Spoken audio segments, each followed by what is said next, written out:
Okay.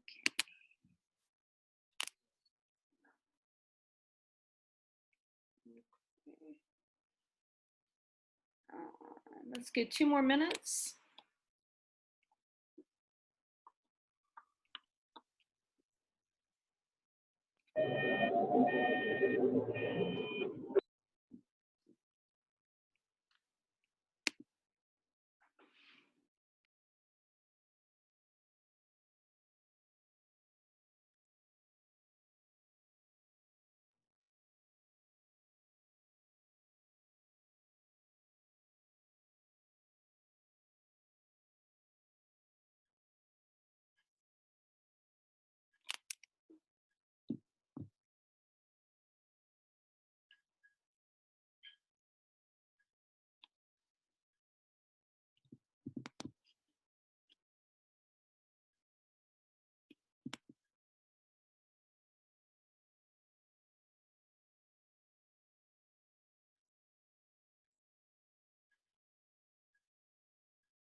Okay, so as a moderator, I always like to end on time. So let's go ahead and start now, and it's recorded. And as people join, they can listen, and they can always listen to the recording later. So welcome, everyone.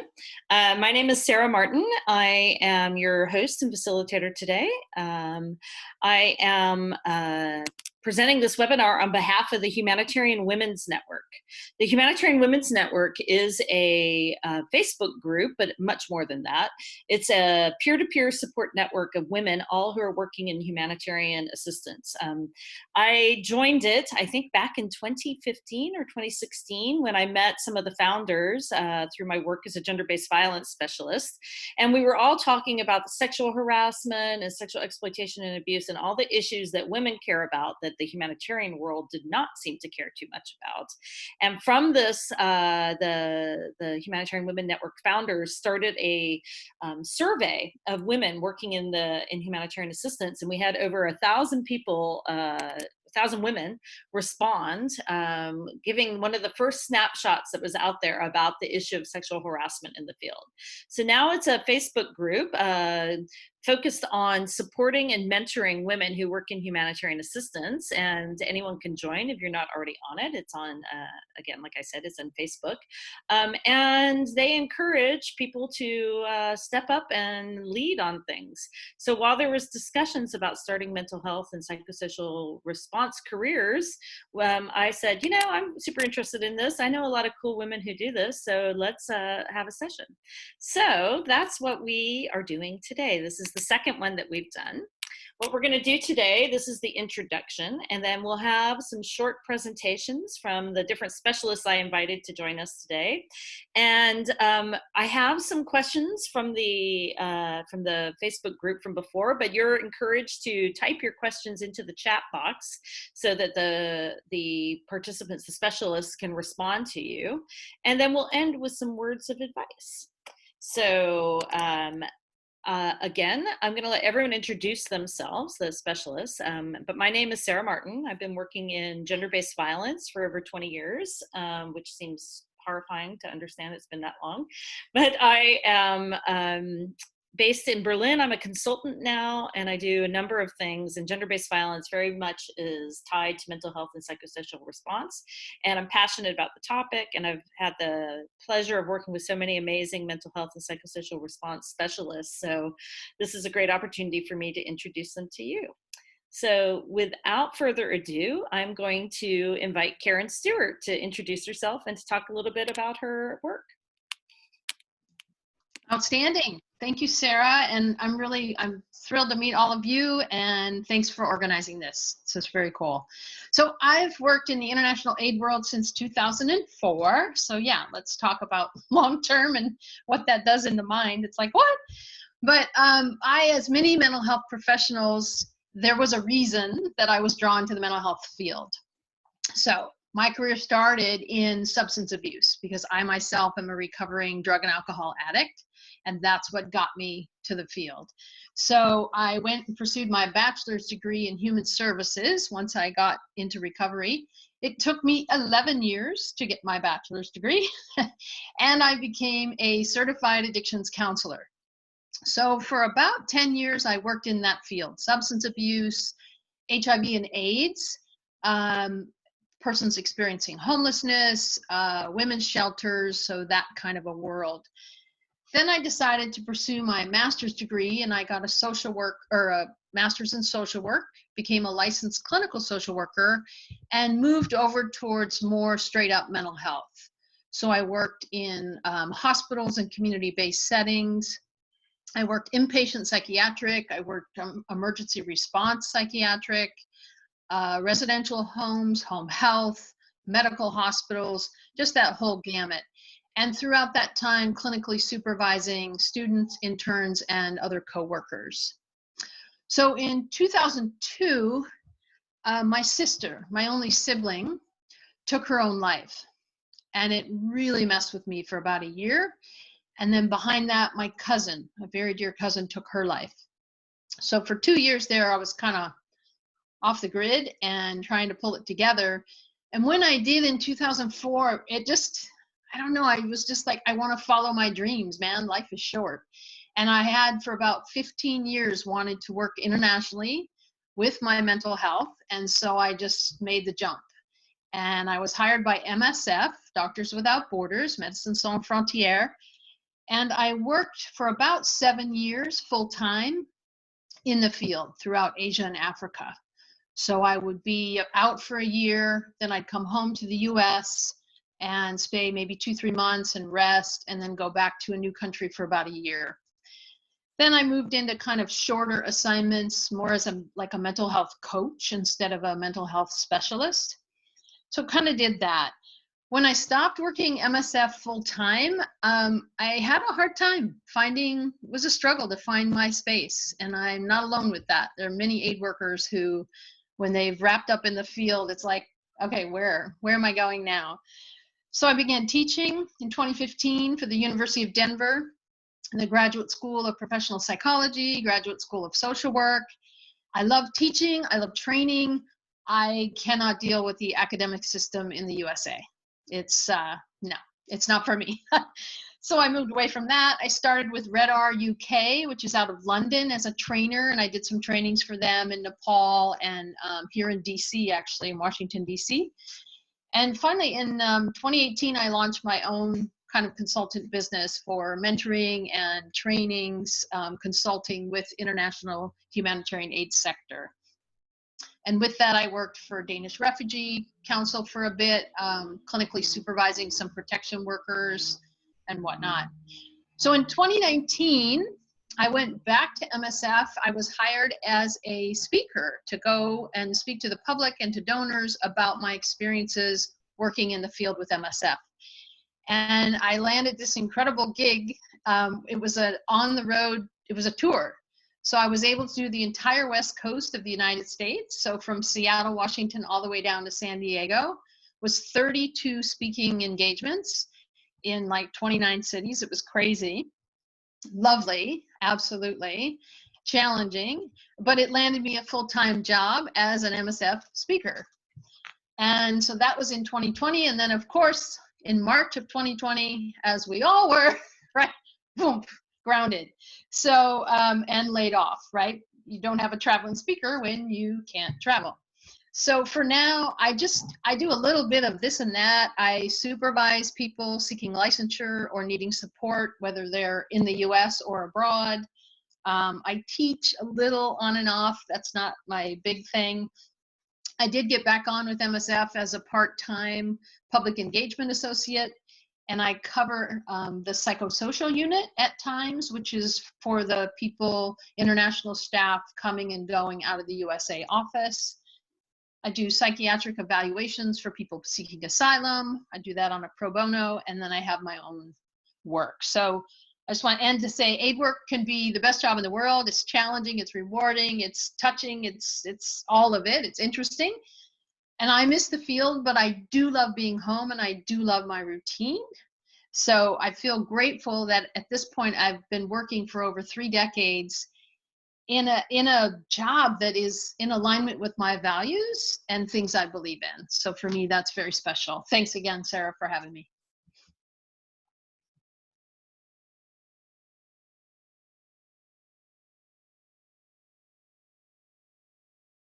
It's very annoying, the Zoom thing. I can't look at you and then unmute myself.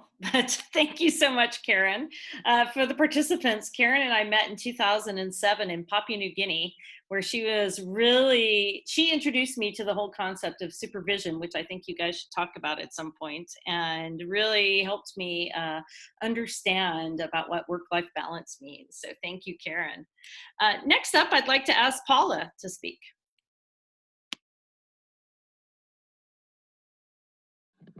Yes, hello. Can you hear me well?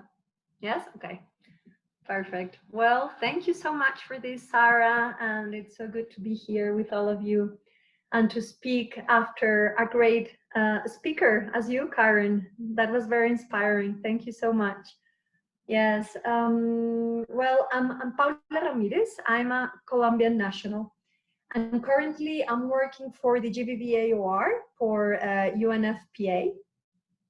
And the focus of my work on MHPSS right now, because I'm an MHPSS consultant, is to integrate mindfulness and somatic practices into the work that UNFPA does with their teams as a self-care strategy and in attention when possible for GBV survivors. I'm working currently with teams in Nigeria, Iraq, Bangladesh, and Venezuela.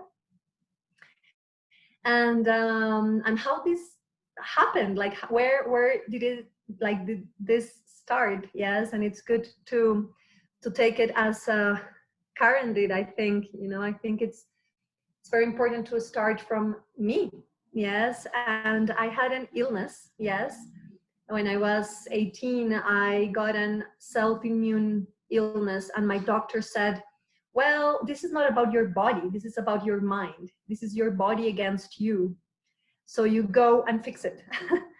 And I started being very curious about which are the ways in which we human beings can be resilient, really, and how is it that we can build peace from within. And I started to be very much curious about peace building and conflict transformation, and mostly being Colombian national. One of the bombs that Pablo Escobar put in this country was like, it fall very near my house.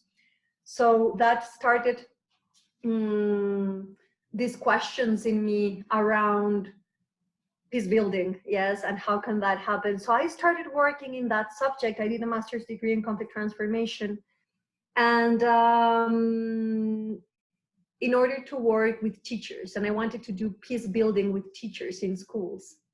But then it was interesting that all the efforts that we were doing around peace building with teachers, which was around like empathy and building empathy for others, it was okay. But then the evaluations showed that the cycles of violence went back, and we were seeing that we were not touching on a very important place, which was peace from within. Yes. So that's where I started being more interested around like on mindfulness practices and how they could be applied in mental health work. So I decided to go away from my country after many years working like for the armed conflict here and to support survivors here. I went to Asia, and I started working for the Tibetan government in exile with the survivors of torture.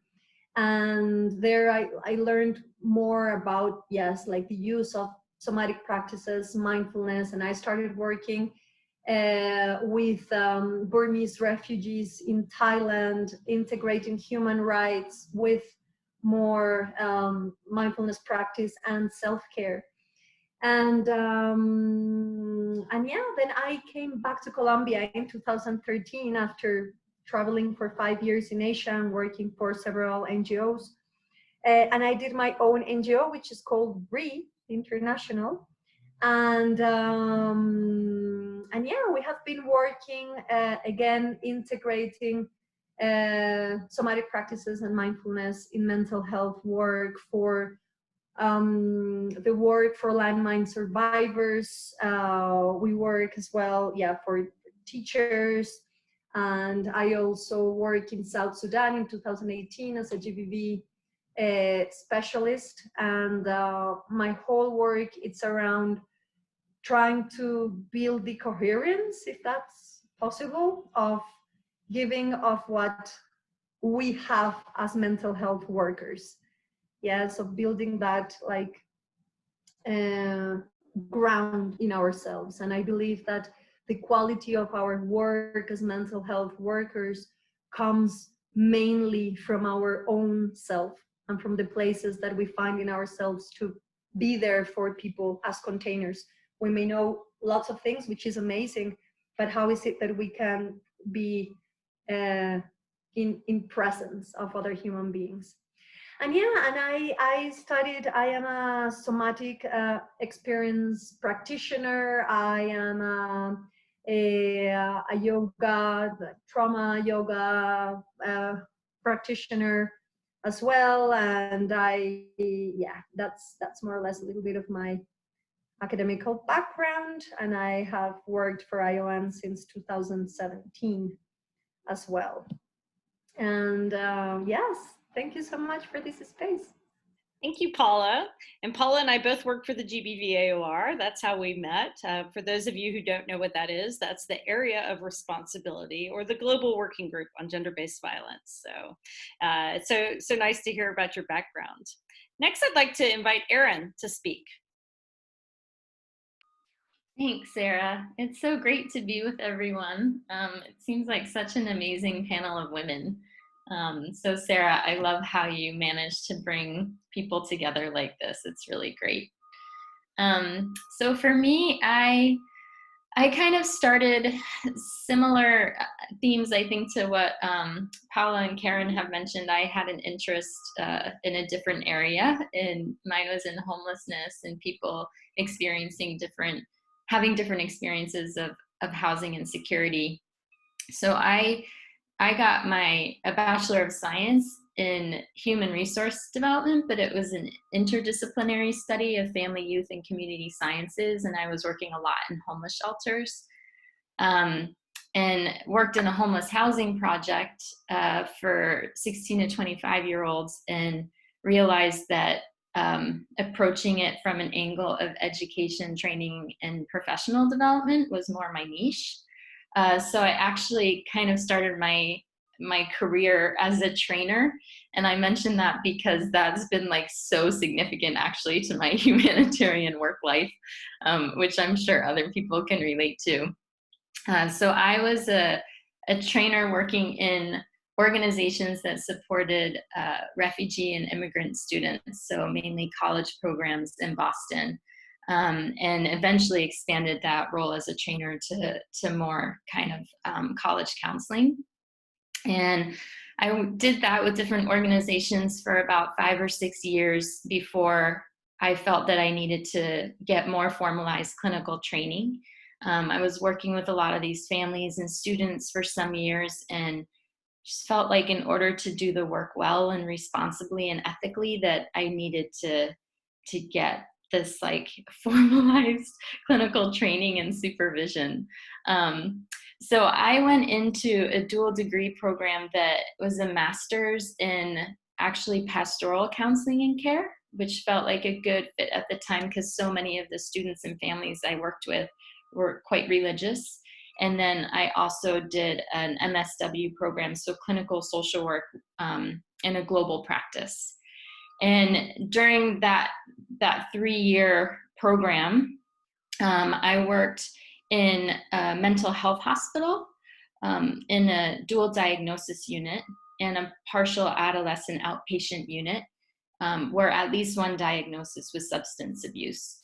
So I wanted to focus on substance abuse in my education and training because that was one of the themes that came up with the refugee and immigrant students and families I was working with. So it was an area where there was quite a lot of vulnerability, where people would ask for help and be looking for resources. And another theme was on domestic violence. So I worked in a sort of student life group at my university in this kind of like pastoral counseling role with students who were in these groups, these kind of community life groups around like spiritual well-being and care. And I was actually exposed to quite a lot of sexual violence, students who had been impacted by sexual violence in that role. And then at the end of my program, I did a field placement that was 3 months. That was required for my academic program, but ended up staying 9 months with IRC in Thailand, working in their gender-based violence program. And I was supervised by a licensed clinical social worker. And so I think that was one of the biggest things I still carry with me now, is that through that program, I was just exposed to so many wonderful supervisors and mentors that I still rely on and still really like wouldn't be able to do my work without them. So I stayed with IRC for about 5 or 6 years working in gender-based violence programs, which has been a really great fit as a clinical social worker. You know, at the time in 2009, there weren't like all this talk about mental health and psychosocial support. I think like the IASC guidelines were maybe out, but I didn't actually hear about it until years later.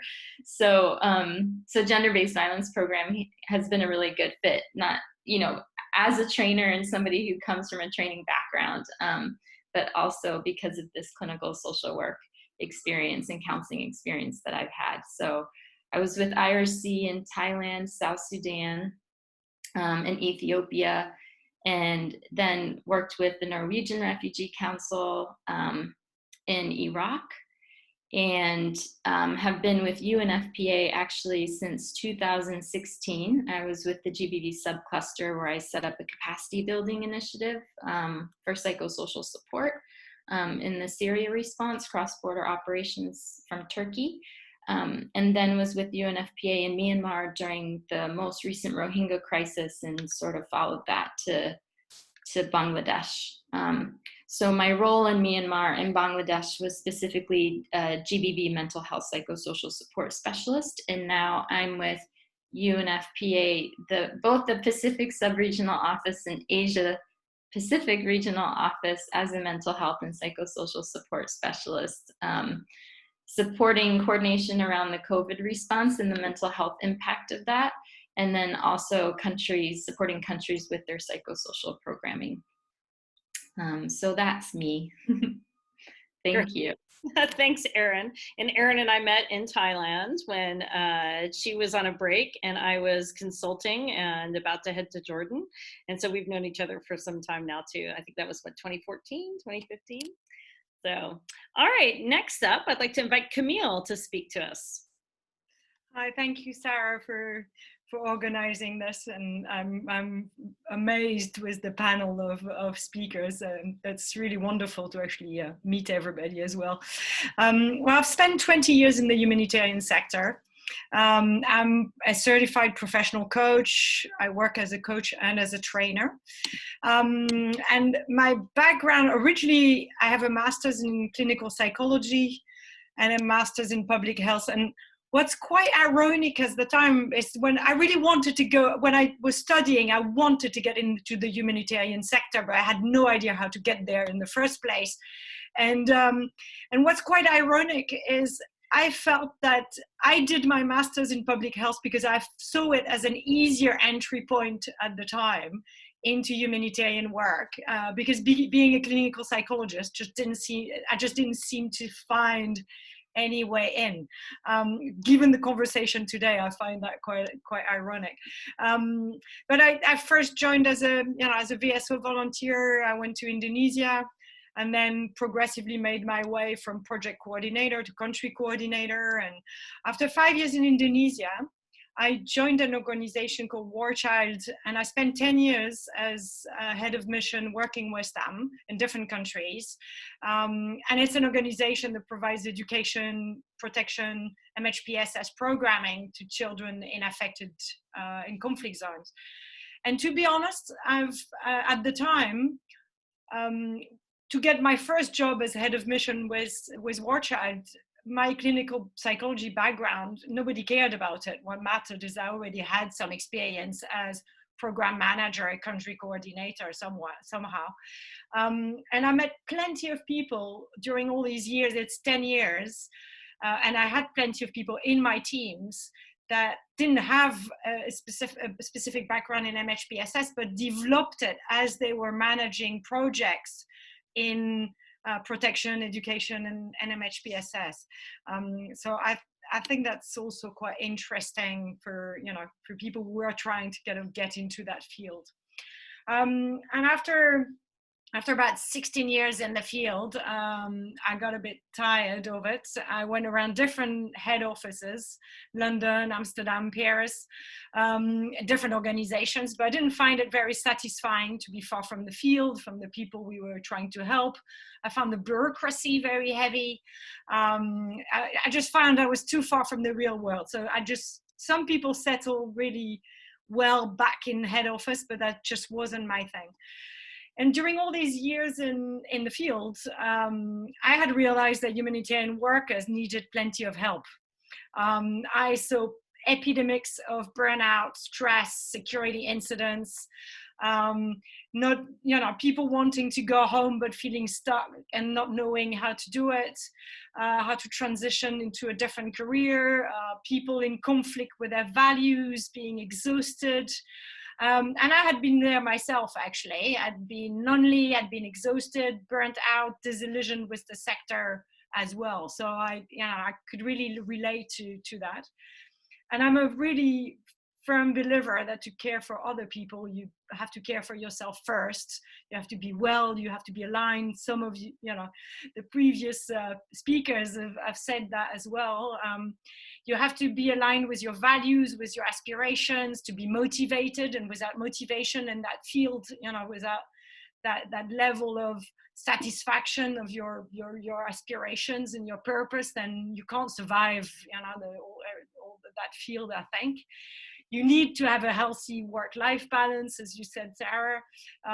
So everything I didn't really pay attention to when I was in the field, but suffered from, I felt there's plenty of work to be done there and somehow reconnect to my psychology background. So I decided to become a professional coach and to dedicate myself to supporting humanitarian workers and teams, although I happen to also work with people from other sectors who contact me sometime, but it's quite rare, let's be honest. It's mostly humanitarian workers.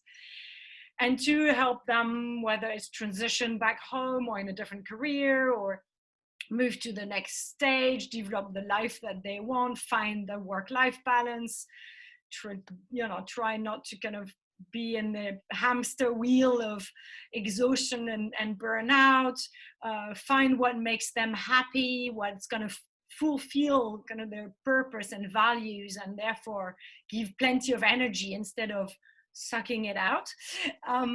So that's what I dedicate myself to now, and working from home as a coach. I also do quite a lot of training, and I teach and coach and manage a team of coaches on the postgraduate diploma in humanitarian leadership from Deakin University in Melbourne, Australia. Part of it is from the distance, part of it is normally face-to-face, and that completely stopped. I did my last training in Indonesia mid-March and then came back to be on lockdown at home, and everything has stopped since then. But we're now going digital, so I'm busy kind of translating all those trainings into a digital version, and the postgraduate diploma in humanitarian leadership will start again and continue, hopefully. So that's where I am now. Great, thank you so much, Camille. And Camille came highly recommended on the Humanitarian Women's Network. And this is the first time we've met, but I feel like I'm going to call you up and ask for some sessions. So, Irina, can I turn it over to you?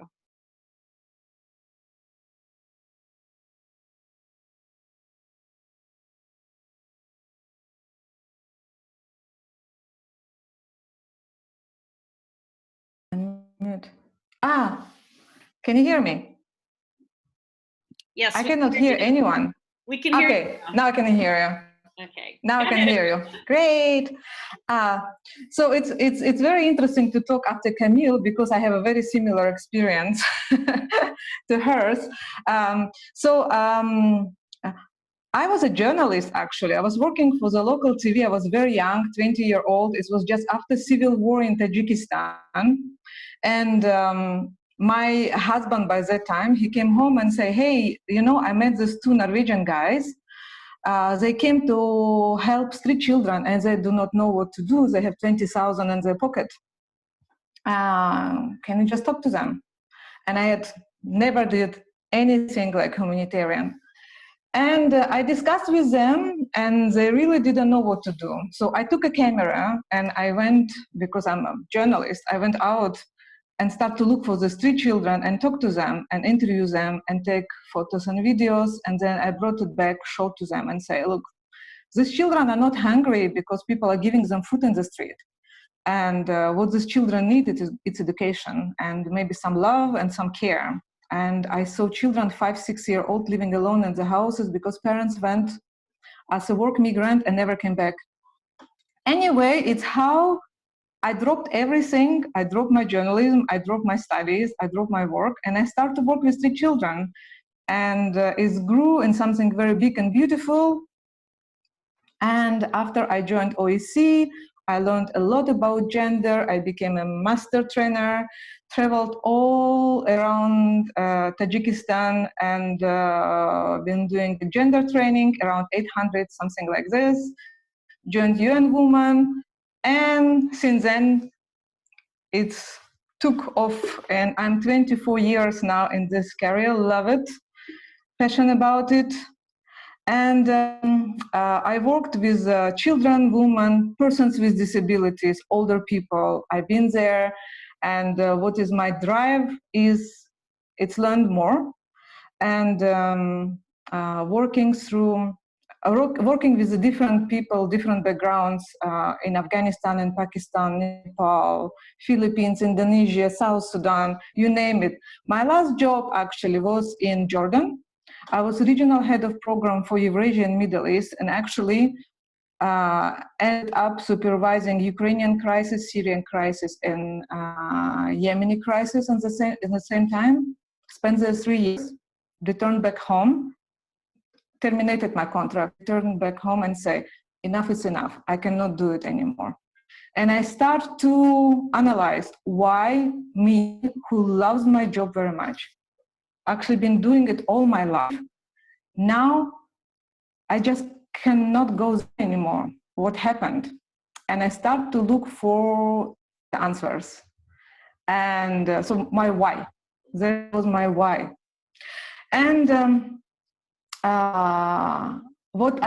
my internal work, what I found out, that all agencies with whom I worked was failing me in terms of supporting me and supporting my fellow colleagues, mostly women. So when your boss is very cheeky and looking at you and making eyes and trying to propose you something, and you are trying to report about it or talk about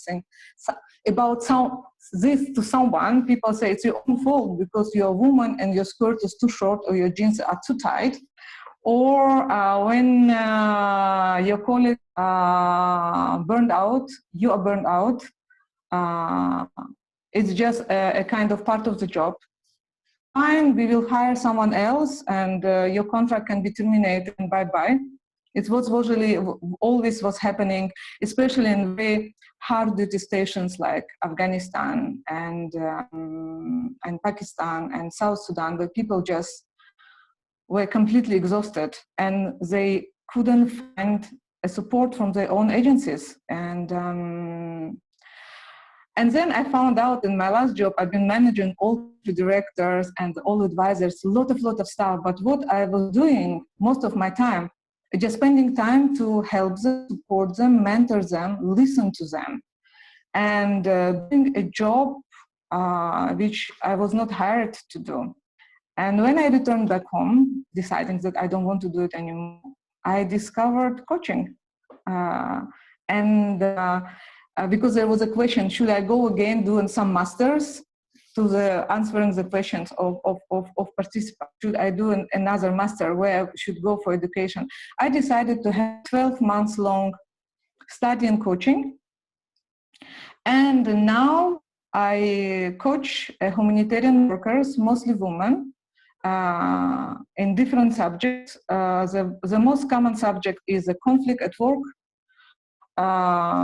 It's harassment at work, bullying at work, then career change, communication, what to do with the communication, and burnout.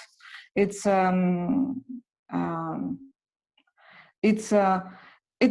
very rewarding because I've been there myself. I've been burned out. I've been sexually harassed. I sent a sexual harassment report after 1 year being slowly and steadily harassed by my supervisor. And at the end, my agency treated me as the one apparently just, you are too pretty, you are too young, it's your own fault. And guy just got tired and they need nothing. And which resulted, that their response resulted of all my female colleagues, they just decided to resign. All female colleagues from my field, they just resigned because they see if this kind of complaint not answered, so what is going to happen to us? So Irina is strong, she resigned, she left. And what is going to happen to us? So all of them left. And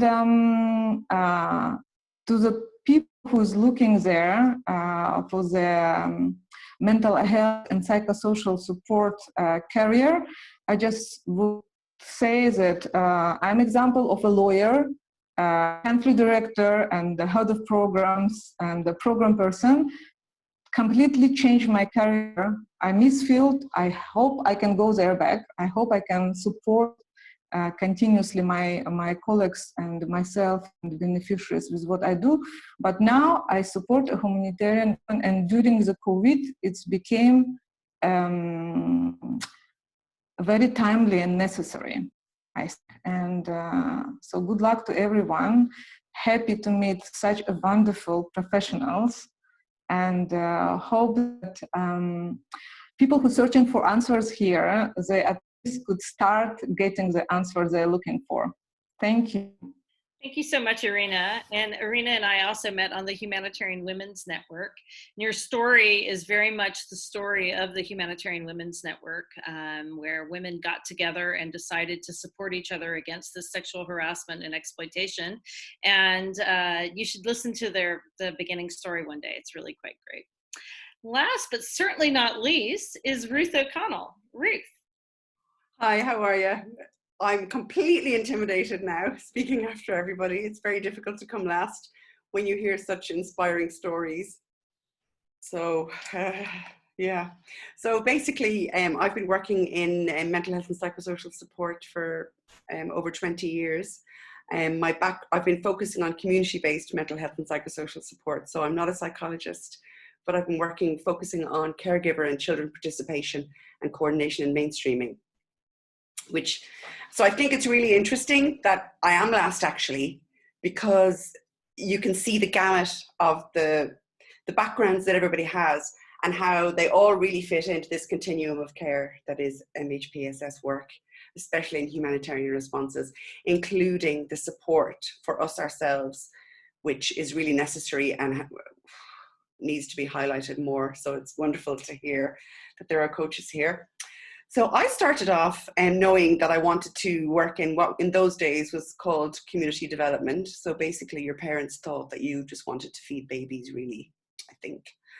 And I did a master's in and a degree. My studies were focused on arts for social change, focusing on children's participation and kind of activism using community theatre specifically and arts-based approaches.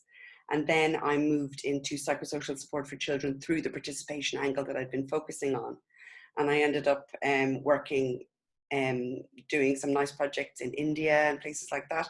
And then I realized that I needed more humanitarian experience. So I did some humanitarian courses in project management, writing a log frame. It killed me. All that kind of work to really bring my skills up to speed. I worked on my languages. And then I worked in Ireland at the time when I was very young with communities here, including travellers and refugee communities, to really give me some skills on community-based approaches. It was really about listening to communities, community mobilisation, and integrating approaches into communities that they already use to work on their own well-being and mental health, rather than, I suppose, imposing my lack of awareness onto them.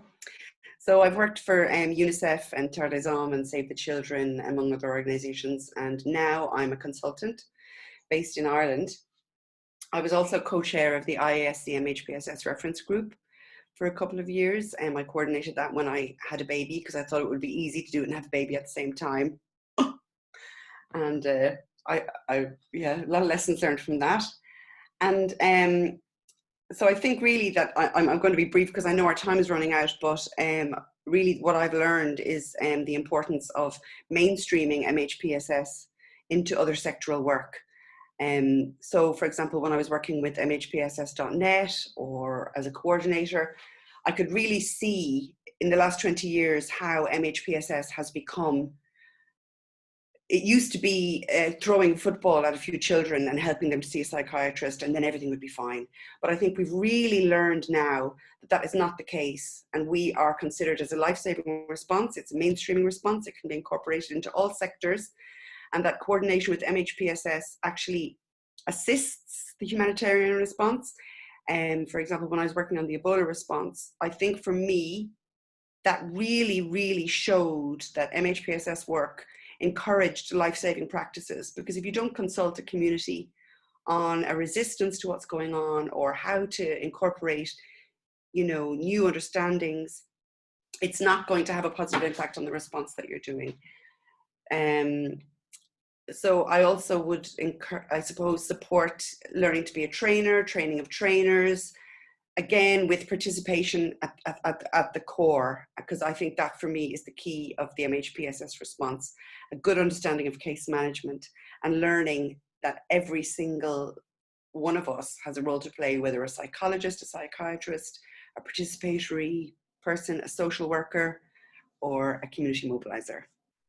So I was probably all over the place, but thank you very much. It's very hard to be last with all these people that are so brilliant. Thank you.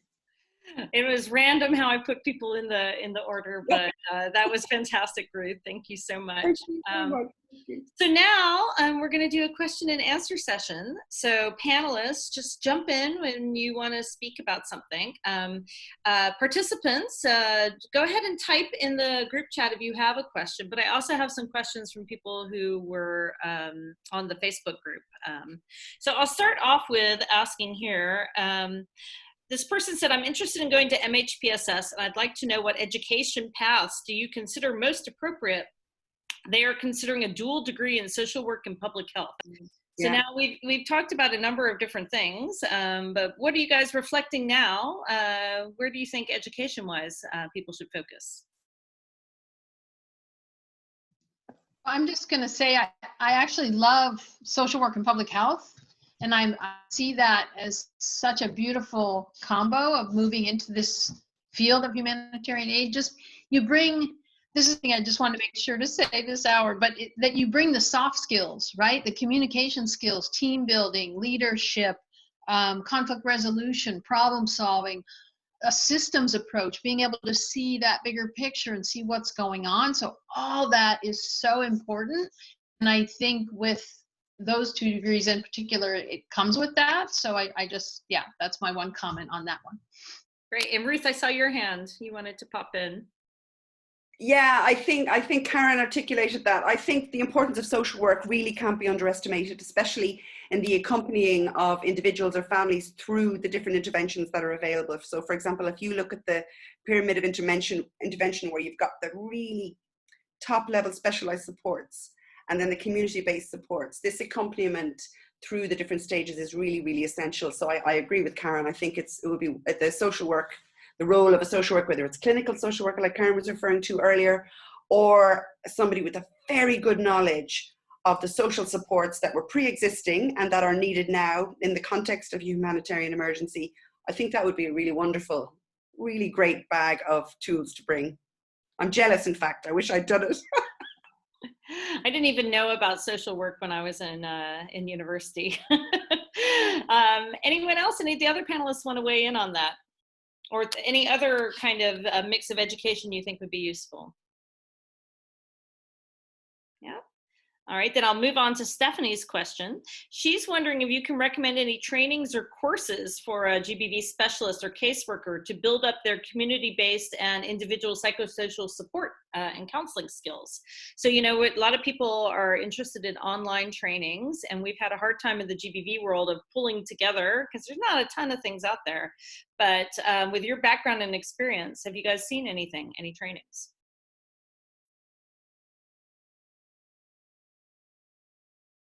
I guess that's no. So I think it would be interesting to know more from Stephanie about the reasons for her question, because I think the role of individual counselling can be quite a tricky one to navigate within the MHPSS environment. So I'm trying to read and talk at the same time, and I'm not the moderator, sorry. I'll read it for you. Yeah, so I think no, I don't know, but I'm sure the other, I just would wonder where it would fit and how that Karen? would. Yeah. Oh, sorry. I didn't mean. Yeah, I think I just want to add there that so many times what's misunderstood was when we are going out as an international aid worker, we're actually going out not to do frontline care. We're not doing individual counseling. It's very important to remember that it is community-based, just what Ruth is talking about. So I'm going out there as a mental health specialist, but I'm managing, I'm training, I'm coaching, I'm mentoring, I'm clinically supervising a team of counselors that could be lay counselors with very little education or background in counseling or mental health, or it could be master's level psychologists. It just depends on what country you're in, what project, what's the context, who's able to be on your team. So yeah, so that individual counseling specific, it's very good to have that in your toolbox as your background, but I just want to clarify that that's often not what you're doing in the field. Okay. Yeah, I was thinking the same thing when I saw that counseling skills, because I feel like every country, every operation I go into, there is a request for counseling training, and everybody needs to learn better counseling. but nobody can really explain what that is. Like, I'm always like, what do you mean counseling? Like, what do you, and so I feel like so much of that is being able to look at what's there and being able to assess and analyze, you know, yourself based on the skills that you have of what that really is, and what would support and benefit and enhance this program and the service provision. But also, like, what do caseworkers or what do psychosocial workers or community counselors like want from that when they say that they want counseling training? So I know that kind of like puts us in a different direction from what your question is. The only online training on GBV that I know is GBV, the Managing GBV in Emergencies training, the online one with UNFPA that's 4 hours long. That might be a little basic compared to what you're looking for, but yeah, I think there's a couple different kind of specialized sort of counseling courses that are out there. I'm not familiar with too many of them. And so I'm sorry, I can't give specific recommendations around that. And for the question that we just had about how can you get more experience for those who are looking at working in gender-based violence, I moderate the gender-based violence community of practice for the GBV AOR. I put in the chat there, you can send me an email at gbvcop@gmail.com to join, and I'll you know, grill you mercilessly and determine if you can join. No, I'll invite you to join us. And we do talk about trainings and building pathways to become gender-based violence specialists on that group, and we'd love to have you. There's over 800 of us around the world in the group. So there's another question here from Caroline talking about the education sector. If any of you have experience, she works in education and she's looking at specializing more in educational psychology. Any thoughts on that or how to get more involved in that? I think one of you said you had a background in education. I do. I think again it's to do with mainstreaming. I mean, there's two ways of looking at education in my experience with MHPSS, and it's education as a psychosocially supportive environment and returning to normalcy after an emergency, or MHPSS through education. And I would suggest that in the humanitarian context, educational psychology wouldn't necessarily be a huge requirement unless you're doing it obviously for your own interest. I think that MHPSS in education is a massive area itself, just like MHPSS in child protection. So I think if you've got already the experience in education that you appear to have and the interest, I think educational psychology in humanitarian response, where you're like building back better and improving on systems that are potentially broken or possibly broken after an emergency, I would suggest that that would be a very good entry point as it is, without focusing specifically on educational psychology, unless it's something that you've got a burning desire to do for your own interest, which would be wonderful, of course. Yeah, and a lot of the panelists have talked about how they moved from being either a project manager or doing that into MHPSS. We're kind of entering, I feel like, a phase in humanitarian response where MHPSS is becoming known and people are interested in it. And it's a good opportunity to, you know, start advocating for it in your current job and create a position for yourself. Not all of these positions came fully sprung from the head of headquarters that just arrive into the field and they start hiring people. A lot of them came from advocacy. Like Erin, maybe you want to talk a little bit about how you got into working in the Pacific from Boston, 14 hours away. So, you know, I don't want to put you on the spot, but advocate in your current work for more attention to mental health and psychosocial response. There's a lot more activities that are coming out. Network with people who are working on MHPSS and find out ways that you can start mainstreaming it into the work. Okay, I have another question from a career perspective. What about finding an entry level mental health, psychosocial support job? Can you be a generalist in this field, or do you need clinical experience?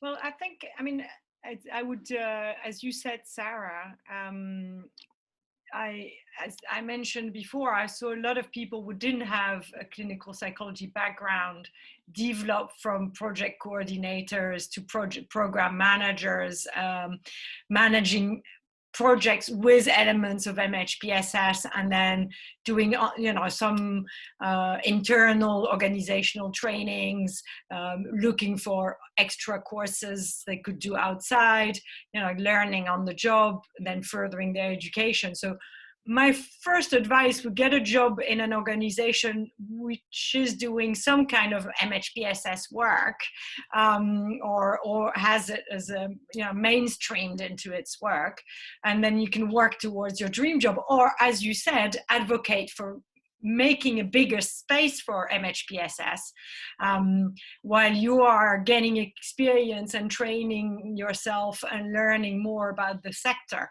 You don't always need to do 3 or 5 years of studying to get relevant experience and develop towards this type of jobs, I would say. Yeah, and I would just add, like, I think it's difficult to get a job anywhere without work experience. And so I know there's definitely people who like, you know, graduated and went straight into the humanitarian field. I don't know very many of them.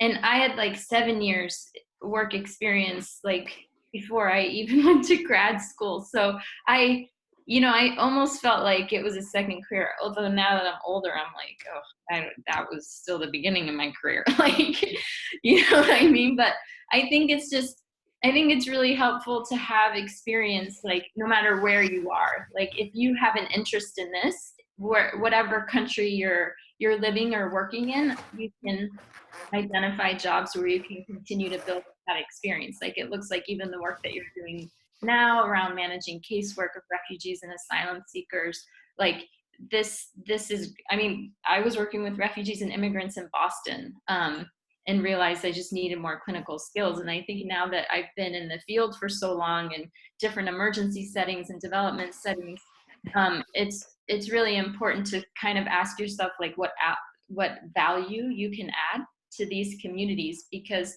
I think it's so easy to forget, particularly when like strong medical or psychiatric models are being used, that communities actually have their own coping and their own strengths.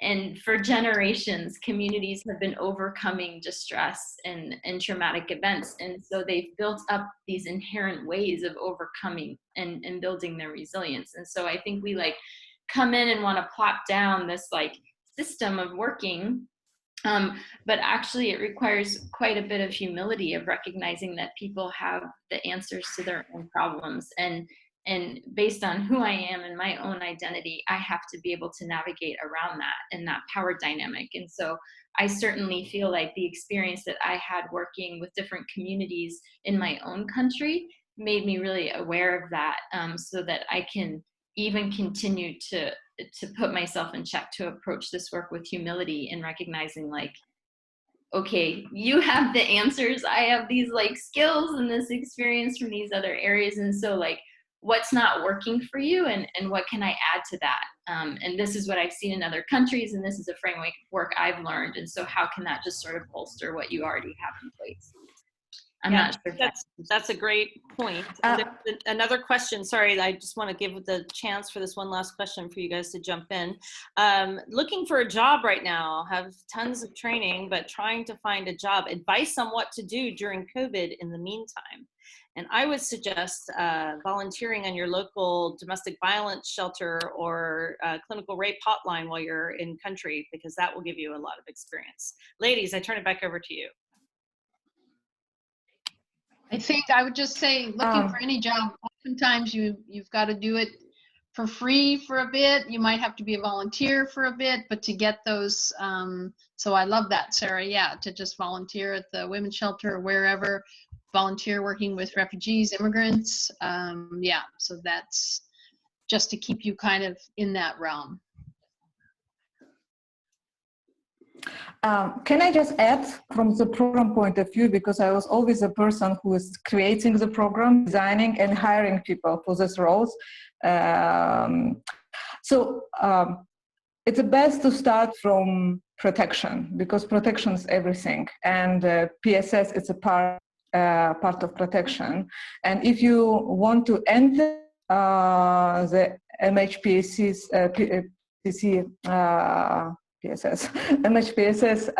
field, enter from the protection, and as well volunteering where it's possible, and you will get there eventually. There's a question specifically for Karen about her experience in hypnosis and EMDR therapy, and I don't know what EMDR therapy is. Maybe you can mention that, Karen. Yeah, I think many on the panel do. It's like a trauma response to help people move through trauma. I don't know about the I, though, I must say. EMDR, so eye movement desensitization and reprocessing is what, yeah, exactly, where you're using something to help someone go left, right. But yeah, I think what I've actually seen in the last couple of years, and it's quite amazing, is they're using EMDR in a group setting with paraprofessionals, which I'm just never thought I would ever say those words, but I've seen it working in areas, yeah, around the world. So that's kind of exciting. But yeah, not in hypnosis for me, no. Yeah.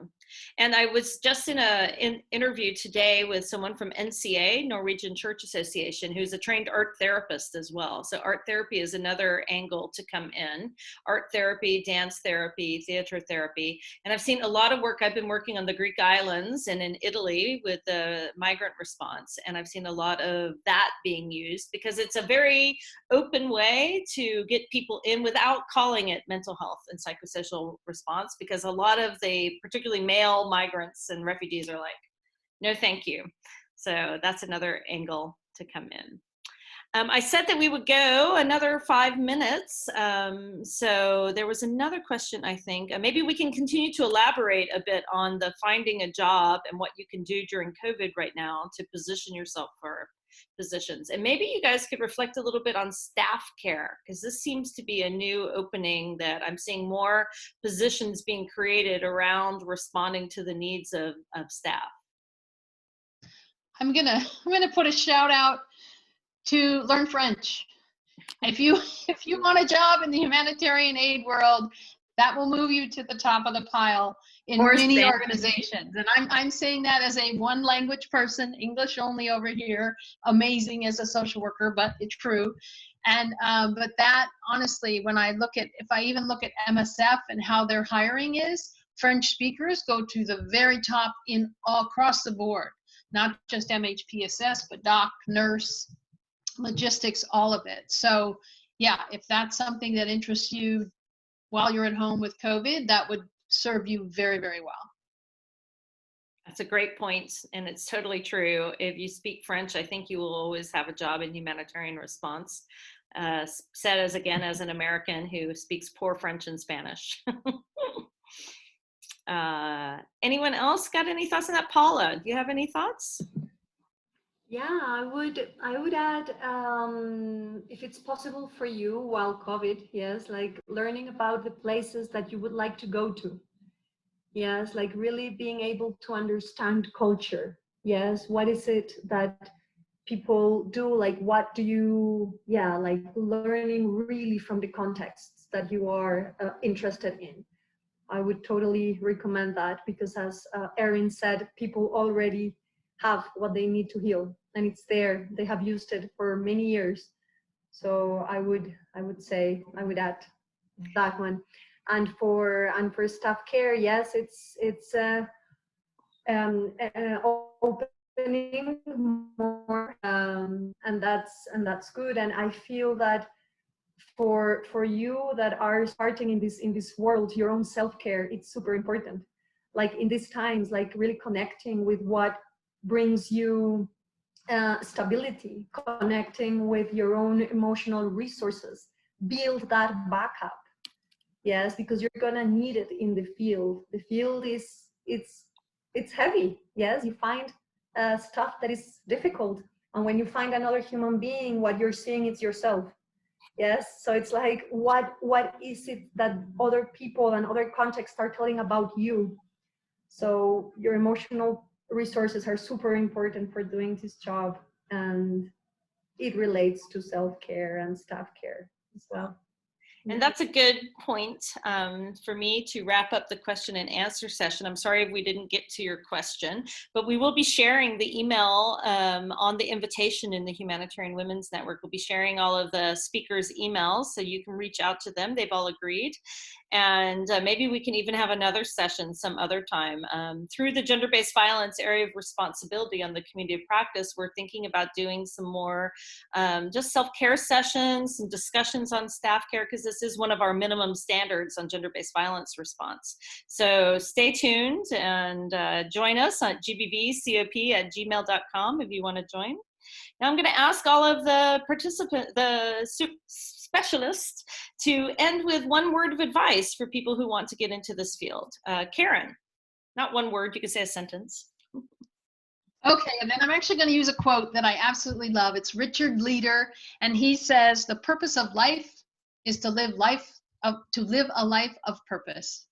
And I really believe that. Follow your passion, follow your dream, get out there and do what lights you up. Excellent. Next, Paula. I would say be true to yourselves. That's a good one. Erin. Yeah, I think, I don't know if it's because of the time of COVID, but just like let your own self-care be your compass. I think that this is such an amazing opportunity in the time of COVID when everything feels a bit out of sorts for everyone, to look at how you can continue to, you know, work on your grounding and work on just being like generous to yourself and having some grace there, because it's so easy once you get in the field to just lose sight of that and get swept up, and then you know you find yourself completely exhausted. And so I wish that was something like I learned early on, and it's something I'm trying to tell myself now more and more. That's great. Camille. well, it's all already very, very good advice. And I would add to those by saying most of the time, the obstacles to what we want are in our heads, because we think we're not good enough. We don't have the right degree or not the right experience, and when I see all the experiences that participants have displayed in the chat box, and volunteering and doing courses and having plenty of degrees and masters and etc., you are good enough. So yes, follow your purpose, follow your dream, take care of yourself, and you are good enough. That's a great one. Irina.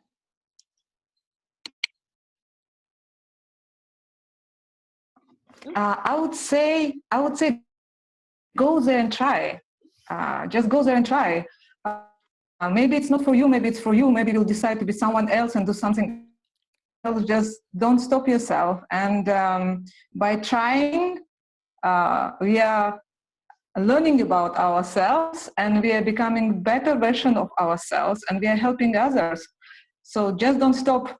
Never let anyone to tell that it's not going to happen or you cannot do it. You can do it. You can do it. Great. We all can do it. And Ruth, the last word to you. I know I look like my name is Mac, but it's actually not. It's Ruth.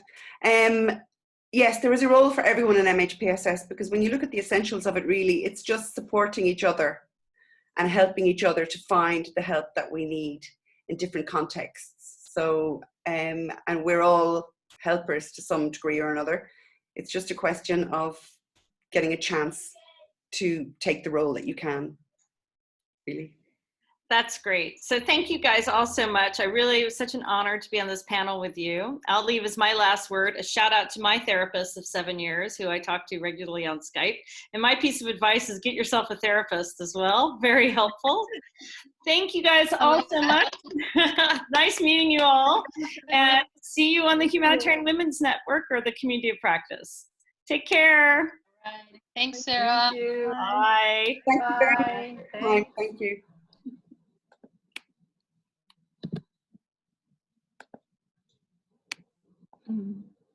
How do I leave?